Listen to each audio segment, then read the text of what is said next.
क्या मौसम है बेयकीनी का, फासिले इन दिनों शिफा ठहरे। अस्सलाम वालेकुम। ऐसा आलम आ चुका है कि अब जबकि हमारे केसेस 95,000 तक पहुंच चुके हैं, तो आई डोंट नो लोगों को क्या गलत फहमी हो गई है या कोई खुश फहमी हो गई है कि कोरोना ख़त्म हो गया है।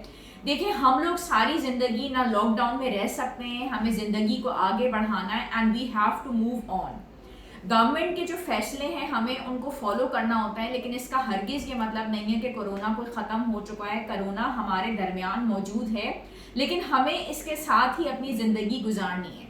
हम डॉक्टर्स को भी यहाँ पे इस वक्त मैं अपने क्लिनिक में मौजूद हूँ, और ऐसा नहीं है कि हम लोगों ने अपनी ज़िंदगी इस तरीके से गुजारनी है कि जी अगर हम लोग सब अपने घरों में बैठ जाएंगे तो ज़िंदगी आगे नहीं बढ़ पाएगी। मैं डॉक्टर आयशा अब्बास, एक कंसल्टेंट न्यूट्रिशनिस्ट, यहाँ पे बैठ के रमज़ान के भी जब मैं डाइट प्लान्स दे रही थी तो आप लोगों को बहुत अच्छे तरीके से मैं गाइड कर रही थी। अब जबकि ईद भी गुजर चुकी है तो अब लोग जो कंप्लेंट्स लेके आ रहे हैं वो हार्ट बर्न की बहुत ज़्यादा कंप्लेंट लेके आ रहे हैं। जिस तरीके से आप लोगों को गाइड किया गया था इंटरमिटेंट फास्टिंग पे, समझें कि आप लोग थे रमज़ान के अंदर, तो प्लीज़ वही सिस्टम जो आप लोगों ने डेवलप किया था अब बेतहाशा जो आप लोगों ने अब खाना स्टार्ट कर दिया है, तो उस पैटर्न को आप लोग अभी भी मेंटेन रखिए। जो लोग डायबिटिक्स हैं वो लोग भी अपने सिस्टम को वैसे ही रखें, बहुत ज़्यादा खाना ना शुरू करें। अगर एक टाइम पे आप लोग बहुत ज़्यादा बिरयानी ले रहे हैं या कोई भी हैवी मील ले रहे हैं तो कोशिश करें कि अगर अगला मील आप स्किप कर सकते हैं या लाइटर मील ले सकते हैं तो वो लें, और फिजिकल एक्टिविटी अपने घर में, अपने घर के आसपास रखें। ये तो हो जाता है हमारा डाइट की तरफ, क्योंकि हमें अपना इम्यून सिस्टम स्ट्रॉन्ग रखना है और हमें कोरोना से लड़ना नहीं है, बल्कि डरना नहीं है बल्कि लड़ना है। ठीक है, ये तो हमारा एक सिस्टम हो गया। अब आ जाते हैं हम कोविड-19 की तरफ। देखिए, कोविड-19 जो है वो वक्त के साथ साथ बढ़ता ही जा रहा है, लेकिन जो इसमें अच्छी बात है वो ये है कि अमेरिका के और हमारे डेथ रेट में कितना ज़्यादा फ़र्क है। वहाँ पे 30 to 40% डेथ रेट कितना ज़्यादा है, लेकिन अल्लाह का कितना एहसान है कि हमारा इम्यूनिटी लेवल जो है वो बहुत ज़्यादा है, क्योंकि बहुत सारे उसके रीजंस हैं। हम लोग निस्बतन हॉटर कंट्री की तरफ भी हम रहते हैं, हम लोगों का जो है, हम लोग मलेरिया भी हमारे दरमियान मौजूद है, BCG की वैक्सीनेशन भी हम लोगों के यहाँ हुई हुई है। अल्लाह का भी कुछ एहसान है, और 90% भी अगर लोगों के अंदर कोविड पॉजिटिव हो जाता है तो 2% मोर्टालिटी है। बट दैट डजंट मीन कि हम लोग जो है बिल्कुल ही बाहर जाके बैठ जाएं, हमें स्टिल बहुत ज़्यादा ध्यान करना है।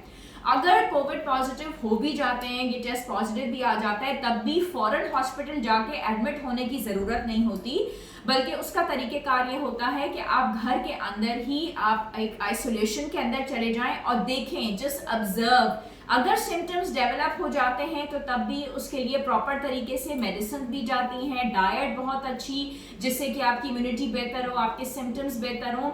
और बहुत ही चंद फीसद वो लोग होते हैं, 5% जिनके सिम्टम्स इतने डेवलप कर जाते हैं, इतने वर्सन हो जाते हैं कि जिनको हॉस्पिटलाइज करने की ज़रूरत होती है। उसमें से भी सिर्फ 2% ऐसे होते हैं जिनके अंदर मोर्टालिटी होती है या डेवलप कर जाती है, जिनका रेट ज़्यादा होता है।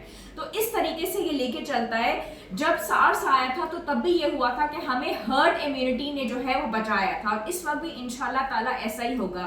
एक्चुअली वायरस को एक होस्ट की ज़रूरत होती है, एक बॉडी की ज़रूरत होती है जिसके अंदर वो रह सके, और जब ये 60 to 70% इतना ज़्यादा हो जाएगा, इतना ज़्यादा लोगों के अंदर ये डेवलप कर जाएगा ये वायरल इन्फेक्शन, तो इंशाल्लाह ताला एक हर्ड इम्यूनिटी डेवलप कर जाएगी, क्योंकि उस वक्त वायरस को कोई मिलेगा ही नहीं और इवेंचुअली फिर ये वायरस ख़त्म हो जाएगा। लेकिन जब तक हमें अपने आप को बहुत स्ट्रॉन्ग रखना है, इसका ये हरगिज़ मतलब नहीं है कि हमने कुछ करना नहीं है। हमने हर वक्त अपने आप को महफूज रखने के लिए सैनिटाइज़र से अपने हाथ बार बार साफ़ करने हैं। हम डॉक्टर्स अगर यहाँ क्लिनिक में आ रहे हैं तो तब भी अपने हैंड को वॉश करने आना है, सैनिटाइज करना है बार बार। हमने मास्क को जो है अपने चेहरे पे हर वक्त रखना है, ठीक है। अगर बात करने के दौरान वो नीचे हो जाता है तो सैनिटाइज़र से इस्तेमाल करके उसको प्रॉपर तरीके से रखें। और उसके बाद हमारे जो डोर मैट्स हैं, हमारे शूज़ हैं, उसके ऊपर फिनाइल का इस्तेमाल हो। स्वीपर्स जो है हमारे फ्लोर साफ़ करें। आप लोग अगर अपने घरों से बाहर निकलते हैं काम काज के लिए तो तब भी आप लोगों ने SOPs जो हैं वो प्लीज़ फॉलो करने हैं। लॉकडाउन में अगर नरमी रखी गई है तो उसका हरगिज़ ये मतलब नहीं है कि कोरोना के अंदर कोई कमी वाक़ई हो गई है या कोरोना कहीं जा चुका है। और इन सब चीज़ों के साथ साथ दूसरी बात यह है कि हमने ज़ईफ़ लोगों का बहुत ज़्यादा ख्याल रखना है। वो लोग जिनके अंदर ऑलरेडी कोई चीज़ मौजूद है, यानी कि डायबिटिक्स हैं, उनके अंदर ब्लड प्रेशर है, उनके अंदर कोई भी हार्ट डिजीज़ है, तो उनका हमें बहुत ज़्यादा ख्याल रखना है। इसमें अच्छी चीज़ जो स्टैटिस्टिक्स देखी गए हैं उसमें चाइना से, वो ये है कि बच्चों के अंदर जो है वो मोर्टालिटी रेट बहुत ही कम आया है, खास करके कम उम्र बच्चों में। ये एक बहुत अच्छी बात है। और जिन लोगों के अंदर कोई भी डिजीज नहीं थी उनका तो मोर्टालिटी रेट और बहुत ज़्यादा कम था। तो ये बहुत ही अच्छी चीज़ें।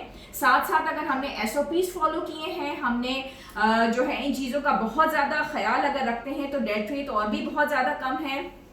और अपना इम्यूनिटी लेवल स्ट्रॉन्ग करने के लिए, अपनी डाइट अच्छे रखने के लिए विटामिन प्रॉपर लें, आपने जिंक भी लिया, विटामिन C भी लिया, कैल्शियम, विटामिन D, ये सारी चीज़ें आपके इम्यून सिस्टम को बहुत ज़्यादा स्ट्रॉन्ग रखती हैं।